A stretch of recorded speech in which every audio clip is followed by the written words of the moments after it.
The next topic in the first unit is fading effect due to multipath time delay spread. The time dispersion due to multipath causes the transmitter signal to undergo either flat or frequency selective fade. So, what is flat fade? If the mobile radio's channel has a constant gain and linear phase response over a bandwidth which is greater than the bandwidth of the transmitted signal, then the received signal will undergo flat fade. This type of fading is historically the most common type of fading described in the technical literature. In flat fading, the multipath structure of the channel is such that the spectral characteristics of the transmitted signal are preserved at the receiver. Flat fading. Okay. However, the strength of the received signal changes with time due to fluctuation of the gain of the channel caused by the multipath. The characteristic of the flat fading is shown in figure. Here you will see that the S of t and R of t, you will see the flat fading channel characteristics, different characteristics. Whether it is that tau is less than equal to tau is. So it can be seen from the figure. Okay, if the channel gain changes over time, the change of amplitude occurs in received signal. You see that. So if there is a change in the amplitude, or otherwise gain change, okay, a change of amplitude occurs in the received signal. Over time, the received signal R of t varies in gain, but the spectrum transmission is preserved. But in flat fading channel, the reciprocal bandwidth of the transmitted signal is much larger than the multipath time delay spread of the channel. Flat fading channels are also known as the amplitude varying channels and are sometimes referred to the narrowband channels, since the bandwidth of the applied signal is narrow as compared to the channel flat fading band. Next one, the frequency selective fading. In frequency selective fading, if the channel possesses a constant gain and a linear phase response over a bandwidth that is smaller than the bandwidth of the transmitted signal, then the channel creates frequency selective fading over the received signal. Under such conditions, the channel impulse response has a multipath delay span which is greater than the reciprocal bandwidth of the transmitted message. When this occurs, the received signal includes multipath version of the transmitted waveform, which are attenuated and delayed in time, and hence the received signal is distorted. Frequency selective fading is due to line dispersion of the transmitted symbol within the channel. The channel includes the intersymbol interference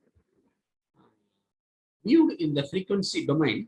Certain frequency component in the received signal spectrum have greater gain than others. Frequency selective fading channels are much more difficult to model than the flat fading channel, since each multipath signal must be modeled and the channel must be considered to be a linear filter. It is for the reason that the wideband multipath measurements are made and models are developed from these measurements. When analyzing mobile communication systems, statistical impulse response models such as two-ray relay fading model or computer-generated or measured impulse response are generally used for analyzing frequency selective small-scale fading. For frequency selective fading, the characteristic of the frequency selective fading, you will see that here that for a frequency selective fading, the spectrum S of f of the transmitted signal has a bandwidth which is greater than the coherent bandwidth of your signal BC. Okay. Viewed from the frequency domain, the channel becomes frequency selective, where the gain is different for different frequency components. That is very important.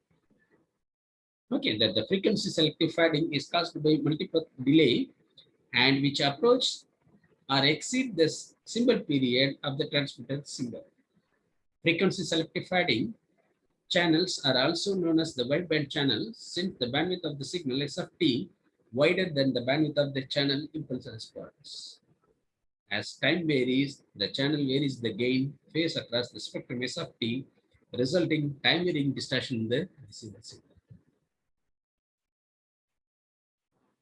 Fading effect, that the next topic is fading effect due to Doppler spread, fast fading. So depending on how rapidly that the transmitted baseband signal changes as compared to the rate of change of the channel, a channel may be classified either as a fast fading or slow fading channel. In fast fading channel, the channel impulse response changes rapidly with a simple duration. This is in the coherence time of the channel is smaller than the symbol period of the transmitted signal.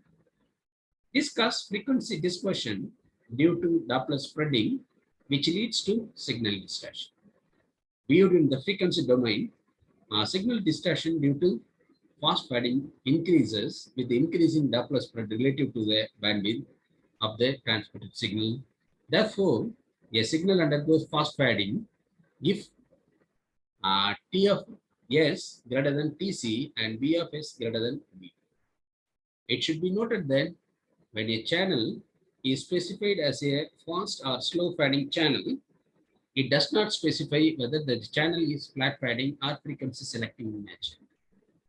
Fast fading only deals with the rate of change of the channel due to motion. In the case of flat fading channel, we can approximate the impulse response to simplify the delta function. Hence, a flat fading, fast fading channel is a channel in which the amplitude of the delta function varies faster than the rate of change of the transmitted baseband signal. In the case of frequency selective, fast fading channel, the amplitude, phase, and time delays of any one of the multiple components vary faster than the rate of change of transmitted signal. In practice, fast fading only occurs very slow data rates. For slow fading, in a slow fading channel, that the channel impulse response changes at the rate much slower than the baseband signal S of t.